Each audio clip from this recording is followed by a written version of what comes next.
What is going on, everybody? It has been quite a long time since I have made a video here, sitting in front of a camera and a microphone and everything, and uploading a real video to this account. And that's because there's been a lot of insane shit that has been happening here in Commander. You know, I would say Magic the Gathering, but let's be honest here, Commander is pretty much what Magic the Gathering has become. There has just been so much that's been going on. As you can see here, we're looking at my TikTok page. Now, for those of you who don't use TikTok, I am on TikTok. Please follow my account here. But as you can see here along, starting around here, Let's just if go not ahead and dissolve even earlier Commander. on back here, I've been talking a lot about Commander and how, you know, honestly, I think the Rules Committee should have been dissolved a long time ago. In my opinion on it's changed a little bit. I think the Rules Committee should have been integrated into Wizards of the Coast for a lot of specific reasons. But let's go into one of my TikToks here. It does a better job of talking about it now than I could try to repeat it. So let's just take a look here. Commander hot takes that borders on the edge of incoherent rambling. Part 1. Let's just go ahead and dissolve the entire Commander Rules Committee. It's nothing personal against them. It's just the fact that, you know, this is a format that is completely, fully supported by Wizards of the Coast to the point where we get, 10 to 15 Commander decks per year, and we get some sort of set, whether it's Commander Masters, Commander Legends, or Modern Horizons, which is just another Commander Masters type set every single year. That means it's an official format, if not the premier format for Magic the Gathering. So let's have that be reflected at Wizards of the Coast and have people have positions over there that actually take accountability for the format rather than just leave it to the community. I don't think this should be for the community, especially since this billion-dollar corporation is making a lot of money based off of a community-ran format. It's not a community-ran format. It shouldn't be, at least. Not at this point. It was about 10, 15 years ago. Not anymore. Commander.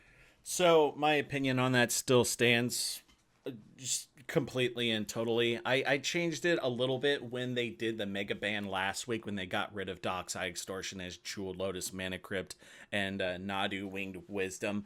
But a large part of me still really believes that Wizards of the Coast should have taken responsibility for this format the fucking day that they started Commander 2011. That was what, 13, 14 years ago? It's kind of insane that it's taken up until today for them to finally take over the format. And here we have, if you look here, the Commander Rules Committee official Twitter says, as a result of the threats last week against Rules Committee members, it has become impossible for us to continue operating as an independent entity. Stop right there. The whole reason why there were a whole bunch of people that were super pissed off is because the Rules Committee spent the better part of 5 years not banning anything, not communicating anything other than we see and we hear the problems, but they sat around and chose to do nothing as Wizards of the Coast continued to be more egregious with the cards that they printed for the format. Okay? I'm surprised nobody decided to stop Black Lotus but for Commander dead in its tracks. I'm surprised nobody tried to stop Dockside Extortionist dead in its tracks. No, it took until we had Nadu Winged Wisdom for them to ban it. Because I already know for a fact that if they only banned Nadu Winged Wisdom, people would not be happy over the fact. I mean, some people would be happy because Nadu is just an obnoxious card to play against. And you know what? That card should not have been printed at all in the first place. But I can't believe that it took this long for them to do something about it. And you know, it says here, as a result of the threats last week against Rules Committee members, color me insensitive, but I do not care about threats made against people. When I was making YouTube videos a lot more back in 2016, 2017, and I was much more vocal and I was a bit more mean to other people, I was getting threats all the time. I got death threats made against me just for being a silly little guy posting shit posts on the internet. It didn't really affect me all that much. Now, probably the volume of death threats is probably much more against specific members of the Rules Committee. But Jesus fucking Christ, look, stop taking it so seriously. It's cardboard. Why are you taking the opinions of a bunch of worthless, no-name sock accounts sending you death threats when they know for a fact that they can get a reaction out of you by sending such vitriol your way? You let them win whenever you decide that you are going to give all of Commander to Wizards of the Coast because of threats made to you. I'm sorry, but the Rules Committee should have completely dissolved the second Sheldon died. I had no faith in the Rules Committee.